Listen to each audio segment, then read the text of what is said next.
This is the story of a nightmare, a demon that strikes healthy teenagers and young adults, that robs them of past, present, future, even life itself.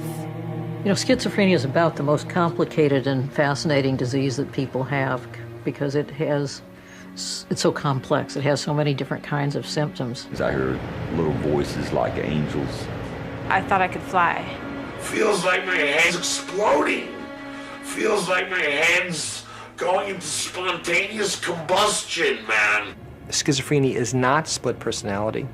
Schizophrenia is not a creative adaptation that an individual makes to an insane world. I'd walk down the street crying.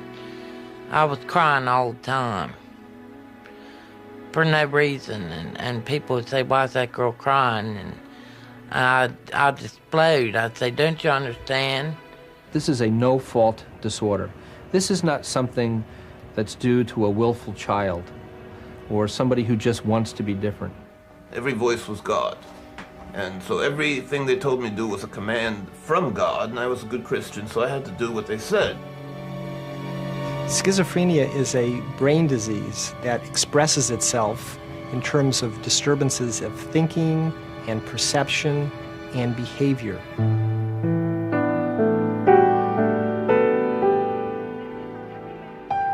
Paranoia, hallucinations, emotional withdrawal. For victims of schizophrenia, everyday life is a strange and terrifying journey. Schizophrenia shatters people's ability to feel or communicate, to understand or interact with the everyday world.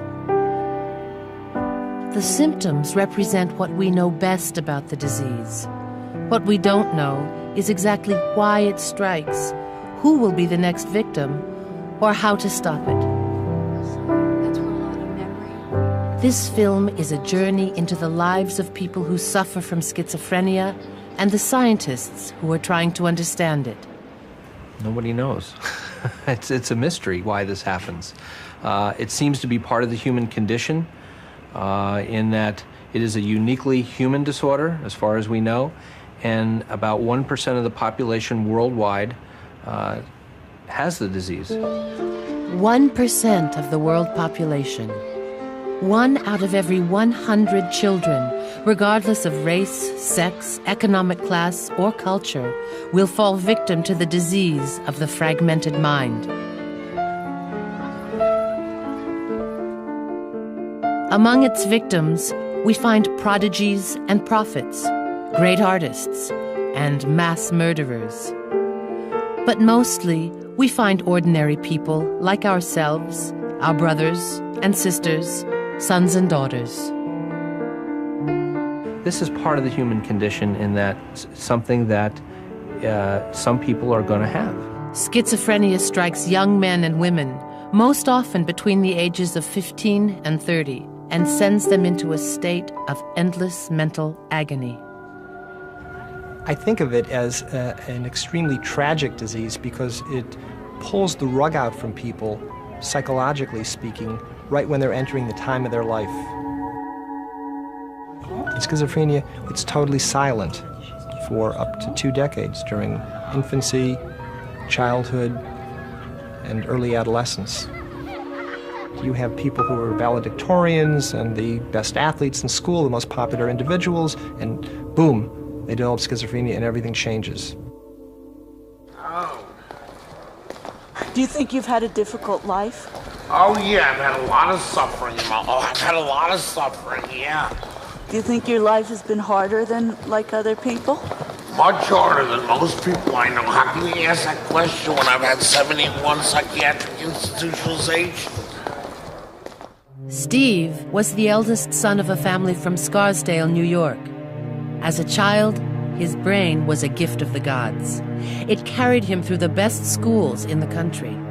As an adult, it turned against him, drove him into mental institutions not 71, but 76 times. Steve blamed his problems on his mother, who was overprotective.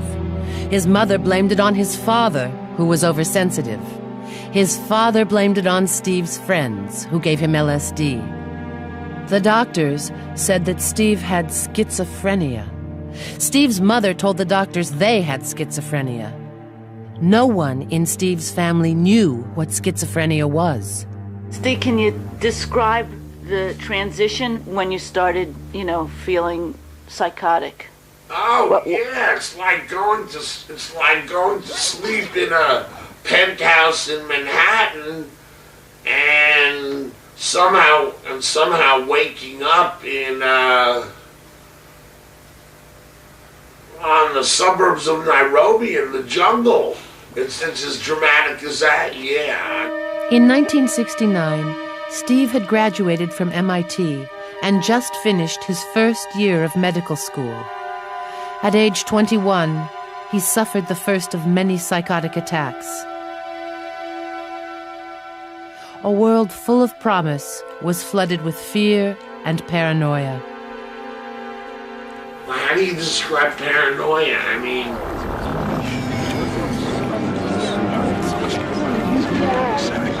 paranoia becomes just so incredibly intense that the feeling that everybody in the room knows what you're thinking,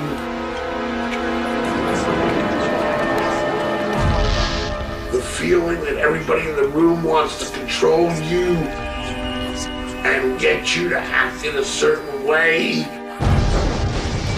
either socially, emotionally, psychologically, spiritually, or sexually. They're all trying to force you to do certain things and act and think in a certain way.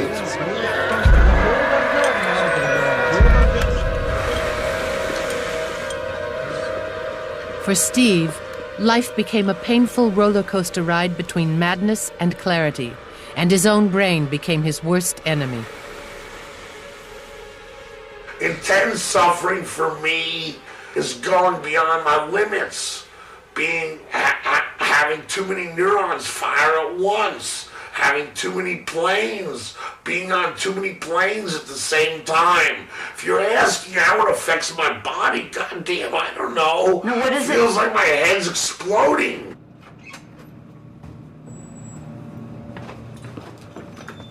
Inside this box is the most sophisticated computer known to man. It can analyze complex situations and process multiple sensory inputs simultaneously. Inside this box is a human brain.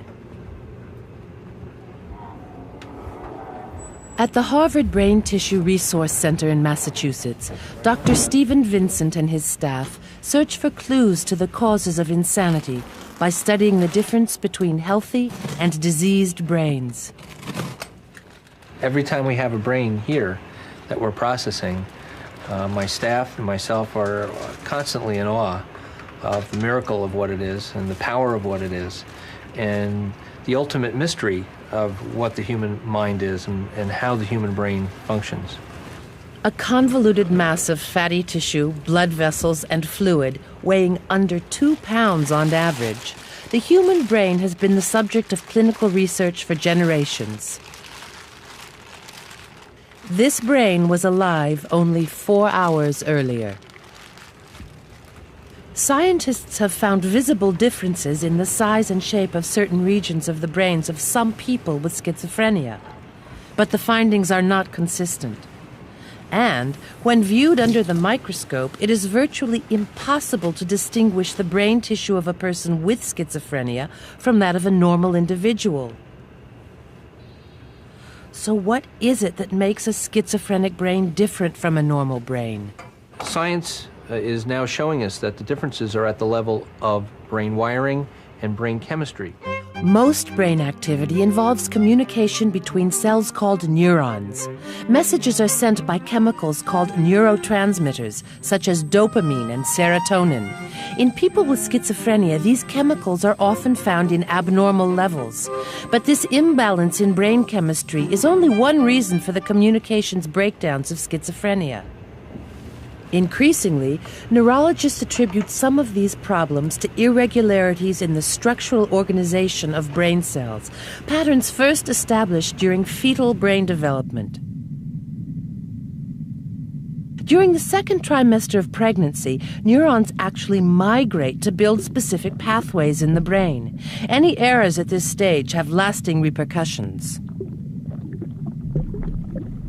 The brains of these individuals with schizophrenia are wired somewhat differently. That is, the neurons are interconnected perhaps in different patterns than those of brains of individuals who are normal.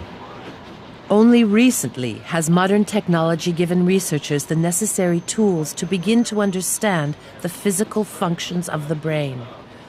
Magnetic resonance imaging, or MRI, is used to create detailed images of the living brain at work processing information.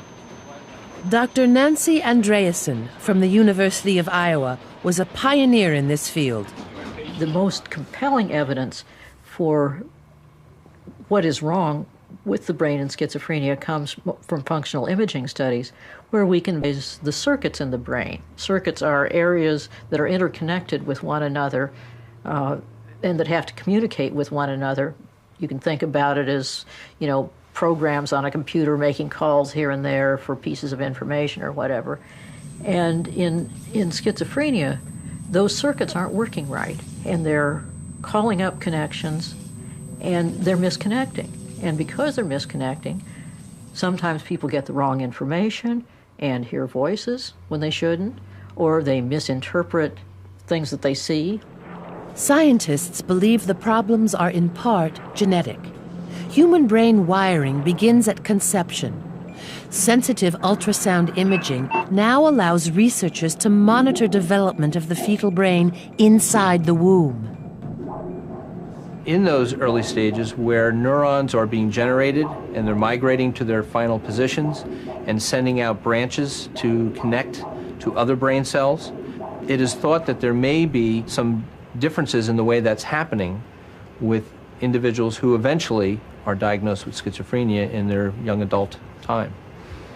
By tracking subjects from the womb right on through onset of the disease, researchers hope to pinpoint when and how the structural damage of schizophrenia strikes the brain. We know how parts of it work. We know a lot about neurochemistry and receptors and development of the brain, but piecing that all together as a functioning whole unit of a human being with emotions and memory and personality, that we don't understand.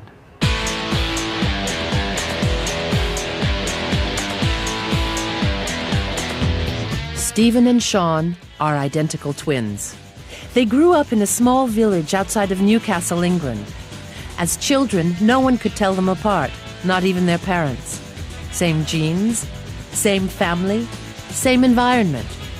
But today there is one big difference. At the age of 30, one is healthy. One has schizophrenia. How has he changed?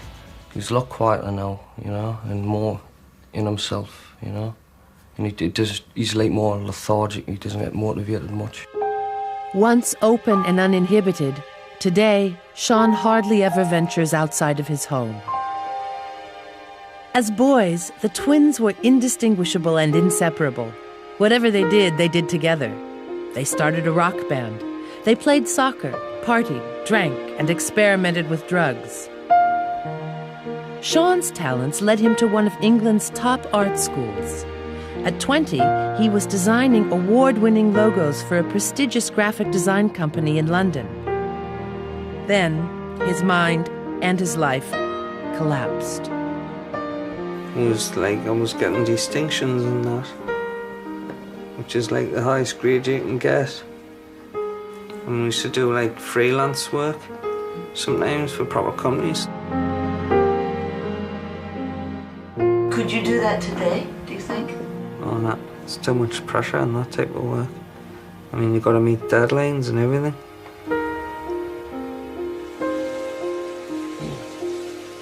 Today, at the age of 30, the twins are still inseparable.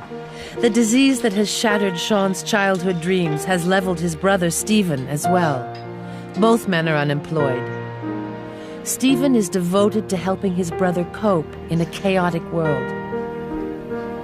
The two are inseparable, but no longer indistinguishable.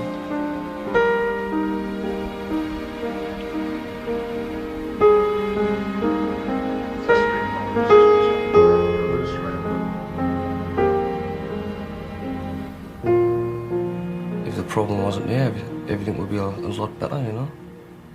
I mean, I think it must be a lot worse for Sean, you know, because he's got the problem, you know. Two things keep Sean in touch with the world: his brother and antipsychotic drugs.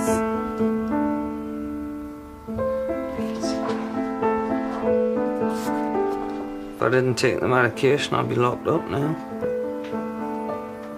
Can you tell me, like, what you would do, what you think? I'd probably just start fighting or try and kill someone. Did you ever worry that you were going to get the same disease? I still do, you know. I mean, it's probably a possibility, I don't know. A possibility what? That I could get it, you know. I don't see why not. If he's getting it, and we're all twins. Wait, you want Once a year, Stephen and Sean leave their hometown, bound for the London Institute of Psychiatry, where they are subjects in a study of twins and schizophrenia. After 10 years of living with this destroyer of the human spirit, Stephen hopes the study will confirm that his brain has escaped the disease. Sean is hoping that someday science will come up with a cure for an affliction that from its very onset buried him in a state of confusion and paranoia. First, I thought I was turning telepathic, and I could read people's minds and that, because I didn't know what was going on. And then I thought it might be like spirits or ghosts or something. The first terrors of schizophrenia are only heightened by the victim's inability to comprehend the symptoms of onset. At first, Sean had no idea what was happening. Vivid hallucinations and growing paranoia convinced him that he was possessed. Soon, he believed that his own brother was part of a plot against him. As time went on, it got that much that he was questioning us all the time. And I thought, hold on, this is getting serious, you know. He actually thinks that I'm saying things against him or plotting something. Sean's psychosis was not the first time the twins had encountered the disease. When the boys were 5 years old, their mother was hit by schizophrenia and her sanity shattered forever.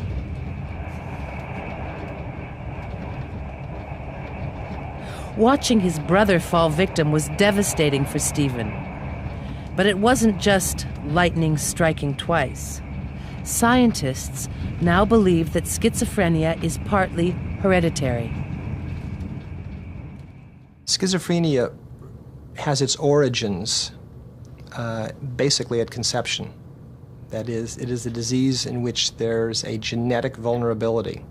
Having one parent with schizophrenia, Sean and Stephen had a 1 in 8 chance of inheriting the disease. But like 50% of all sets of identical twins with the disease, schizophrenia has struck only one of the pair, which tells us that it's more than just genetic.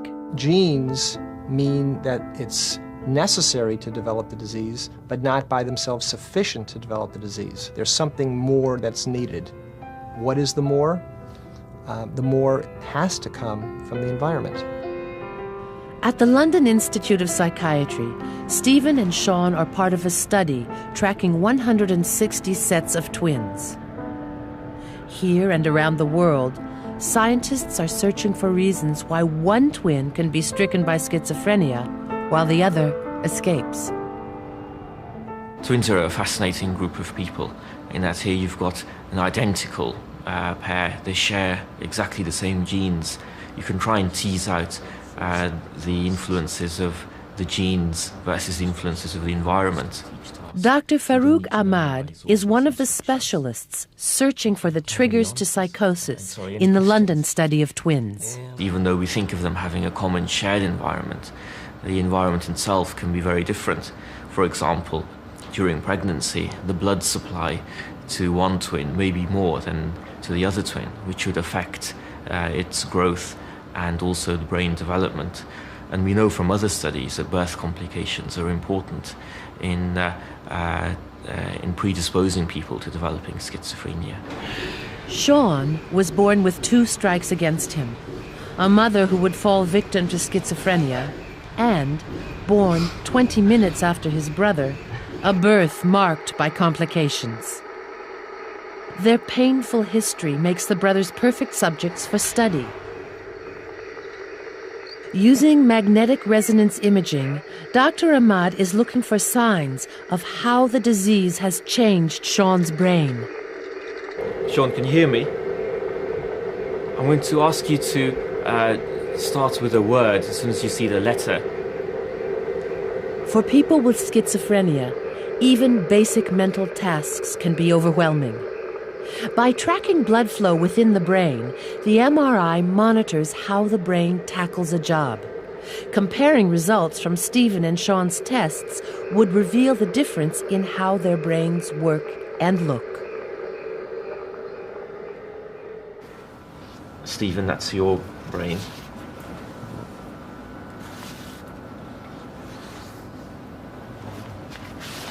So I've got one. Yes, you have got one. And so you both have got one. We've never found anyone without a brain yet. Yeah. Have you learned anything from the tests that you've done on me and Sean? Yeah. An interesting thing which I'll point out to you here is that this is the CSF, the water in the ventricles. Yeah. And the ventricles are like rooms inside the brain, which the water flows through. If genetics were the sole factor, the twins would have identical brains. But the structural images reveal striking differences between the 2 brains. Sean's brain is notably smaller than his identical twin, with more water and less gray matter. Sean's ventricles are clearly enlarged and asymmetrical, a known sign of schizophrenia. Whether the brain deterioration be a result of the disease or the medication is still unknown, but Sean is desperate for the process to be stopped. I think in terms of a cure, there's nothing which will cure schizophrenia overnight, and it's a combination of medication, social inputs and psychological inputs.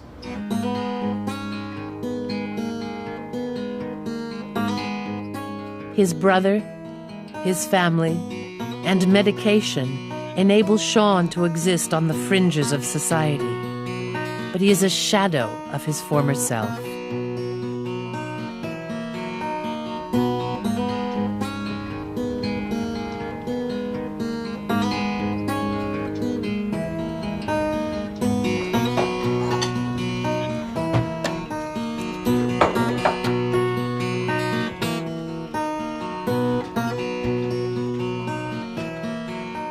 What do you think about when you look at these pictures? Oh, just wish I was like that, like I used to be. Do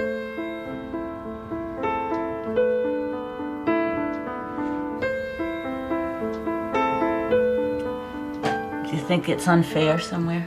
I mean, do you feel like just unjust?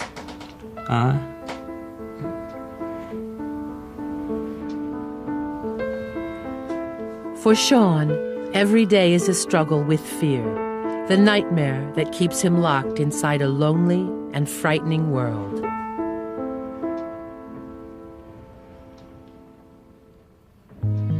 Insanity is an ancient affliction, perhaps as old as humanity itself. For much of history, the only thing as painful as the madness was the way mankind tried to deal with it.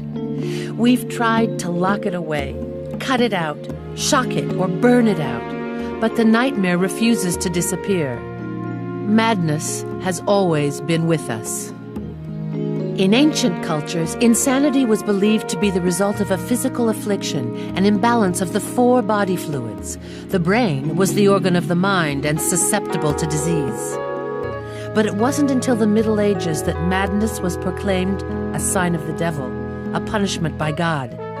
Between 1460 and 1680, tens of thousands of mentally ill, mostly women, were burned at the stake as witches or heretics. Inhumane treatment persisted throughout the Renaissance. Victims of mental illness were cast into asylums and prisons, shackled and chained and left to rot in their own waste.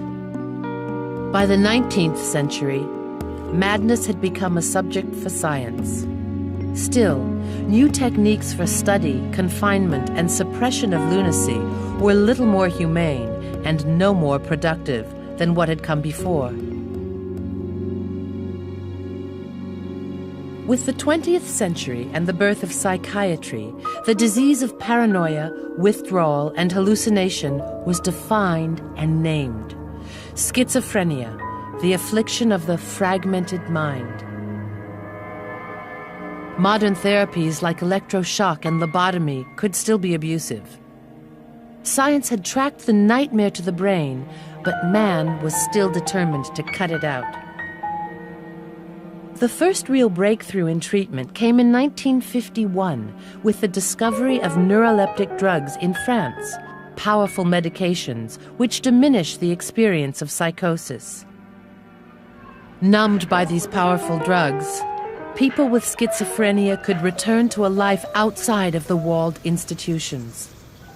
But medication can only moderate the symptoms, the experience of a life lived in constant sensory overload, captive to a brain unable to tell the difference between what is real and what is imagined.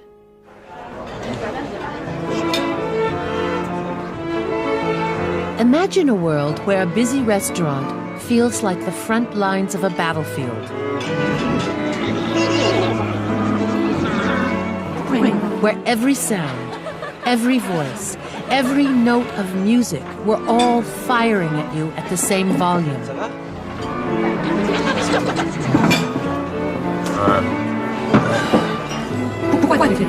Ça va pas, toi? Ça va pas?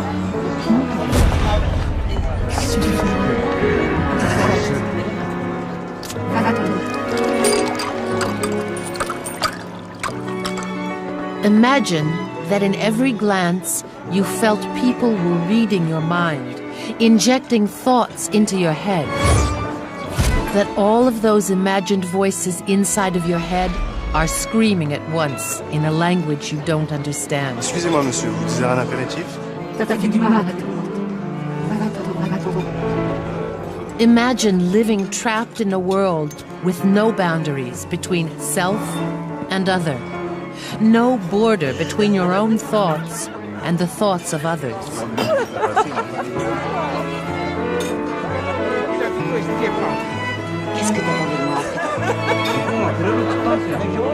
For millions of people around the globe, this is everyday life. Life in the world of schizophrenia. Now, if you and I were at a cocktail party or at a train station where there were a lot of people and many conversations going on at one time, we would be able to focus in on a single conversation by blocking out all of the other noise and conversations around us. Dr. Francine Bennis is a world-renowned scientist searching for links between brain chemistry and schizophrenic behavior. When a schizophrenic is in a crowded room with a lot of conversations occurring around them, they hear all of the conversations with equal emphasis. It becomes absolutely overwhelming to them, and the only way that they can take control over the amount of sensory information that's entering their brain is to run out of the room. Victims of schizophrenia live in fear. The inability to filter external experience from internal thought contributes to hallucinations, voices and visions that can make even familiar situations terrifying. Recently, functional imaging has enabled researchers to monitor brain activity during psychotic episodes, adding new understanding to the power of hallucination. People with schizophrenia experience hallucinations as real because their own brain tells them that the experience is real. These MRI pictures show that the activity in a brain hearing real voices is almost identical to the same brain hearing imagined voices. I'd hear someone call my name, or I'd hear the phone ring, or I'd hear someone at the door. So I'd go there and no one would be there. This looks good. I often notice people going into telephone booths and talking, and then I began to hear voices that I thought were like calls being made to me. Is it one voice or many voices? It was several. Men, women? Does it make you feel bad, or can you pretty much ignore them? Well, I try to ignore them, but sometimes it does make me feel bad. I see. And what is it that makes you feel bad? The remarks that I hear, you know, being called a bum and stuff like that. So you start to take it personally? Yes, sir.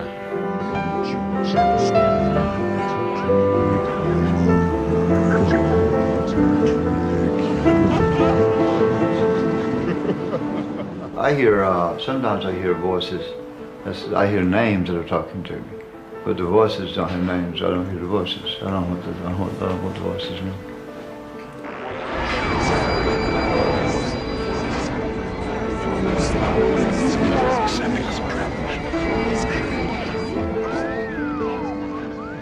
The whole world was out to get me and out to get my family, and it was just awful. For many victims, mental illness is a lifelong trap. For others, it's a recurring nightmare that shatters periods of normal life. It takes an exceptional mind to cross the frontier between sanity and madness at will. Insanity, when you're really in it, it's like a dream which you can't wake up. Nowadays, as the dream is ending, I realize that it is a dream, and then I wake up. John Nash Jr. represents two of the greatest extremes of the human mind, a Nobel Prize-winning mathematician and a long-time victim of schizophrenia. As a graduate student in 1950 at Princeton University, Nash helped pioneer an entirely new field of mathematics called game theory. His groundbreaking ideas are at the root of modern economic theory.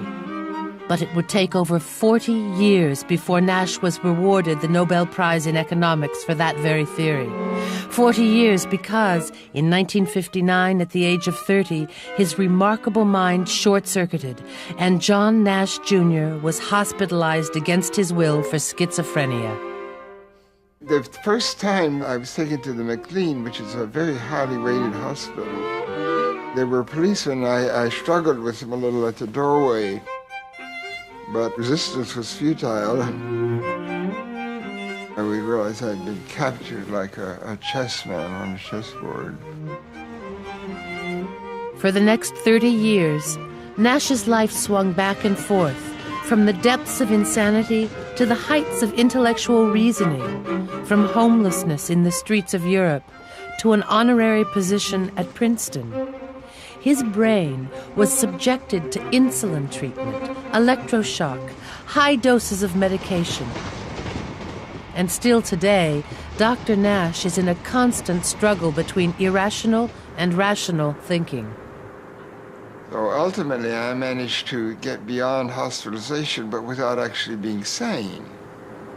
But it, in a sense, was a sort of forced lucidity. I was forced to accept normal thinking.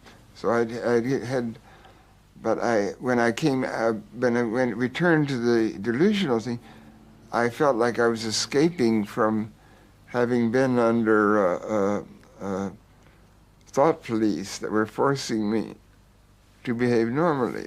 Your sister? John Nash had 2 sons before he developed schizophrenia. Nash has passed on both his genius and his schizophrenia to his younger son, Johnny. Dr. Nancy Andreasen has come to meet with Nash, his wife Alicia, and their son as she pursues her research in the links between creativity and mental illness. So, you're a psychiatrist? I'm a psychiatrist, yeah. What's your name? My name's Nancy. Nancy. Andreasen is last name. I see. I'd like a little bit about what you were interested in when you were growing up. Your experiences playing chess. Okay, just leave me with questions and I'll try to answer them. Okay. When you first started having symptoms, as we would say, I was in my teens. You were in your teens. I was a born-again Christian. I was a fanatic. I was a religious fanatic. And the voices I heard, I interpreted them all as God, you know. What kinds of things did the voices say? I walked out into the middle of the highway, you know, and they wanted me to stand there in the middle of the highway. You know, that sort of thing, you know, pretty severe. Pretty severe. Yes. I didn't realize that my father had passed on anything to me. I was just caught by surprise. Yeah. I was not savvy like you psychiatrists who know that sort of thing runs in the family. Instead, you know, I was completely caught by surprise. I was flipped out at the time. You know, I had given up my chess and my math. But I didn't really suspect that I was headed for a mental hospital. So you were in your teens, but you also managed to recover enough so that you were able to go back and eventually get a PhD in math. Well, that's a remarkable thing, yeah, that during my religious insanity, I lost all ability to do mathematics. I had been a mathematical genius, you know, 800 on the essay, on the achievement test. But I lost all ability to do mathematics. I couldn't add a column of numbers. But then I went back to school, the voices disappeared, and I took up math again. And I regained all my mathematical, all the mathematical abilities I had lost.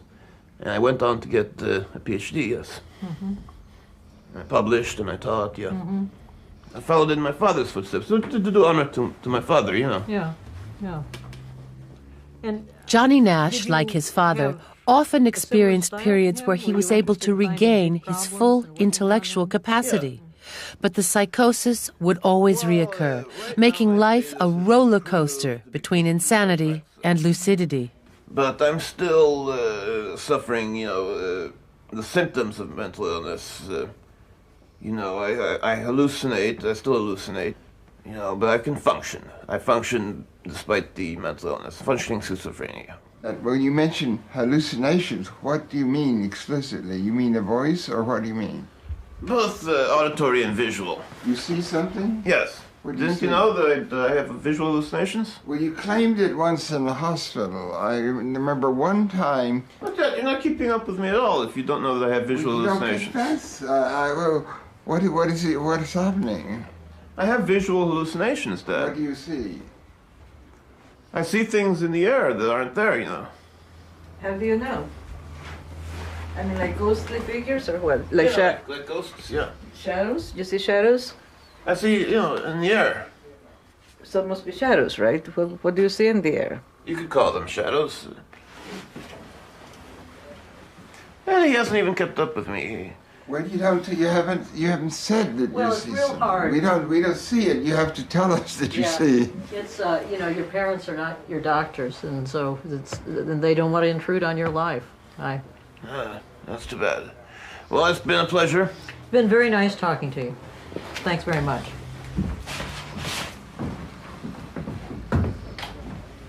Anger, withdrawal, isolation, denial. The symptoms of the disease and the reaction to them make treatment only more difficult. It's rare that an individual who develops symptoms, gets diagnosed quickly, comes to treatment, and then is optimally treated for the remainder of their lives. More often, people are ignorant of what is happening to them. They really don't know. Or if they do have a sense, they don't want to say anything about it because it's a highly prejudicial and stigmatized thing to say, you know, I've got some mental disorder. Denial is often the first reaction to the onset of schizophrenia, but it is far from the worst. Patrick's son, Gainel, was a healthy teenager of 15 when he quit high school. He told his father he quit because he thought he smelled bad. Patrick didn't think much of it until the following summer. He left school in April, and the next summer, one day I had him on the telephone, and he was in total delirium. He was saying incredible things. That was at the time of the Olympic Games in the United States, and he told me that people on television in Houston were talking to him, and they gave him the gold medal for chaos. And he told me that on the telephone. And that's when I realized that something real bad had happened.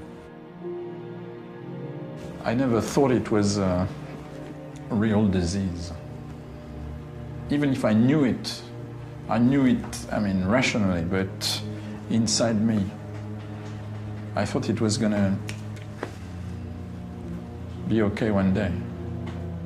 We just had to wait, and we just had to act normally. I mean, I told him, go back to school, go and see others. I mean, it's the only way that you can recover your old self is being with others and acting normally again and living normally again.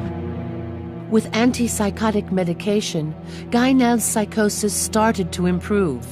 But despite the lucidity, his mind continued to be plagued by the symptoms of schizophrenia.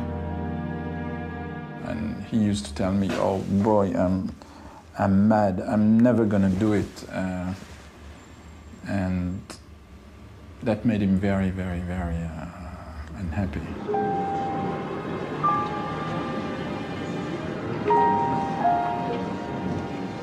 That brought us to that day when I think he felt so bad and he was kind of depressed that he suddenly decided that he couldn't do it anymore. So he just said he was going out to the cafe to have a cup of coffee, and he went straight into the subway and under the train. And that was it.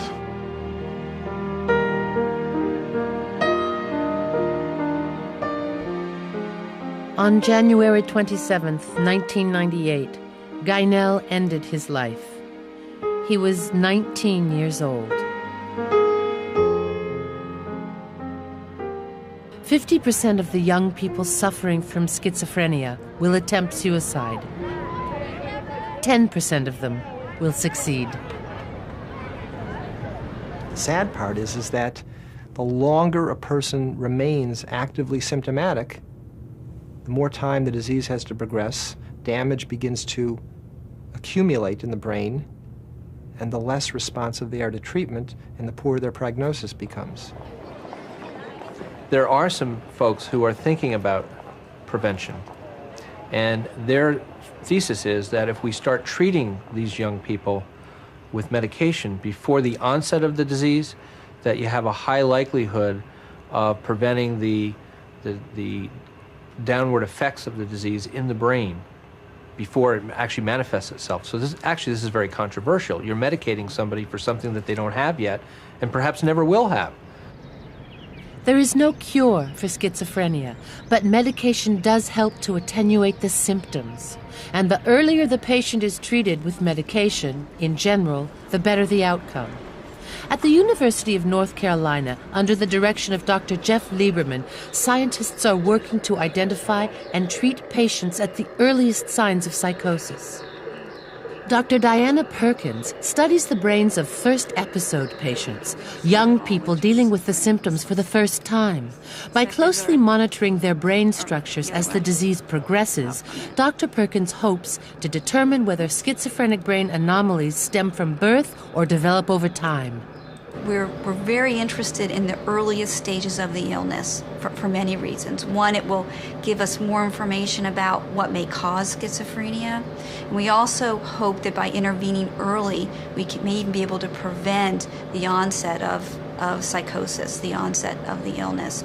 I was having some suicidal thoughts, and what brought me into the hospital originally this last time was I thought I could fly. Teresa is one of the first episode patients who has come to Dr. Perkins looking for answers. There was a meteor shower, and when the stars fall from the sky, I always thought that meant a soul was going up to God or something. And so I started believing that maybe my soul was going to be going up to God. Teresa already knows schizophrenia all too well. Her mother was a victim. You know, I was afraid I was going to get schizophrenia. That's actually one of my biggest fears, was kind of developing that into that. And so I tried everything to not look at that, but in the process of me not looking at it, I guess it was progressing. It didn't go away, and I kept having symptoms. Although half of the patients who suffer basic symptoms will never experience them again, the other half may be on the road to full-blown psychosis.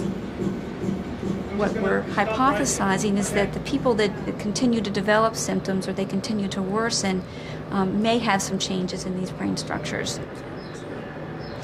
So with Teresa, what we're going to look at is whether or not there are these changes, and does the brain change over time. Okay, so how does my brain look? Yeah, it looks good, Teresa. These are pictures of your brain that are taken this way through your head. We call them axial slices. This MRI looks very normal. There are no obvious abnormalities. The ventricular sizes are what you would expect in a normal healthy person's brain. I've never looked at my brain before, so I'm just trying to figure out maybe where my intuition is, or where when I dream, or all those things.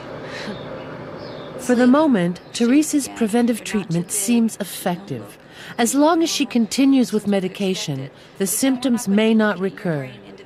But will Teresa remain committed to a lifetime course of powerful antipsychotic medications based on a single schizophrenic episode? My hope is to help Teresa control the symptoms.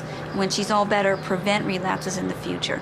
But we don't know how long people should stay on medication. And it's tough to commit to lifelong medication with just one episode. That's the kind of thing that Teresa and I will be talking about over time. How I see my future today. Well, that's kind of a hard question for me to answer because I'm just taking this a day at a time, literally. One day at a time, on the razor edge of paranoia and hallucination, day after day, until the day medical science breaks down the walls of madness.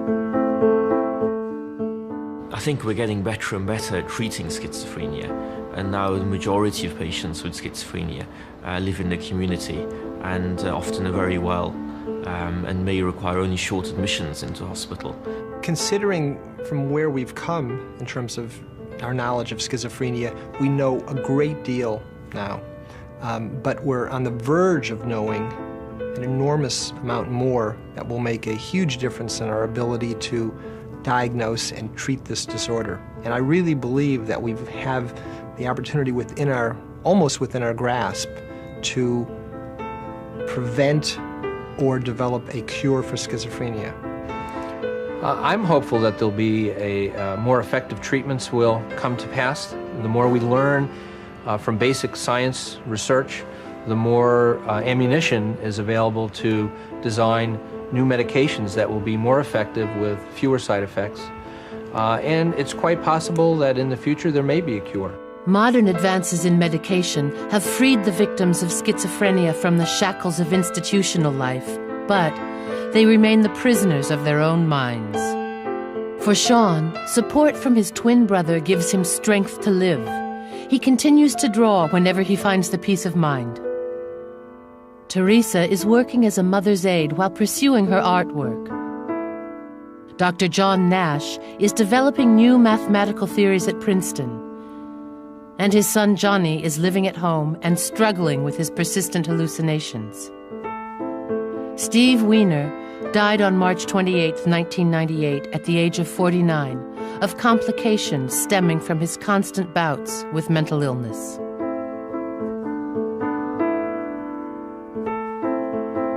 I'm gonna be in the movies. You guys pay to see me in the movies. This is Hollywood, man. This is Hollywood. You're interfering with us. It's Hollywood. You guys can't be in it because I'm a star. Film that guy for a minute, Les. Get him in the picture. I'm O.J. Simpson's cousin. Okay, you'll be in Hollywood pretty soon, man. Okay. I'll pay to see you.